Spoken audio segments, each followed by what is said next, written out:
The guy's supposed to be a top-tier assassin, but he never loads bullets into his gun, because he's an accident maker. As the name suggests, he creates accidents, and makes his targets meet an untimely death. When his target shows up in his crosshairs, Boyka doesn't pull the trigger right away. Instead, he aims at a car approaching a sharp turn. One shot pops the car's tire. Watching the target get slammed into a pile of meat, Boyka immediately packs up and leaves the scene. By the time the police arrive, they'll just think it was an ordinary traffic accident, because the only thing in his gun is a glass pellet. Just like that, Boyka successfully completes an assassination mission. But what he didn't expect was that after the job, his boss would tell him to collect the payment himself. At that moment, Boyka starts feeling something's off, but out of trust for his boss, he doesn't think much of it. However, when he finally reaches the meeting point, he's suddenly ambushed by a hitman. Luckily, Boyka's quick reflexes save him. He ducks behind cover just in time, barely escaping with his life. Seeing his guns out of ammo, the hitman hops on a motorcycle and tries to escape, but Boyka's not gonna let him get away. A flying kick knocks the guy to the ground. With no other option left, the hitman starts brawling with Boyka,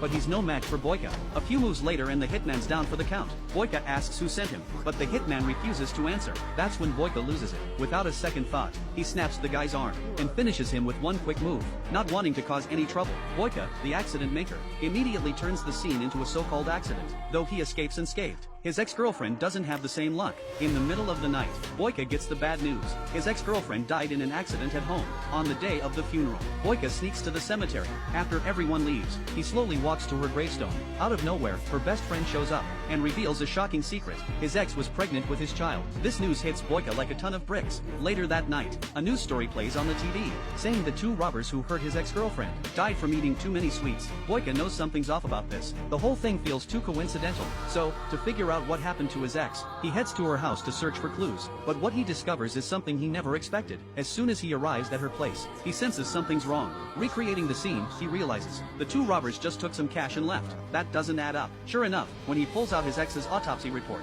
he finds traces of a special drug in her blood. It's a common poison in the assassin world, used to force victims to spill valuable info. This leads Boyka to immediately suspect that his ex's death was the work of a pro hitman, and the method used was the same one his two colleagues often rely on. You fucking bastards.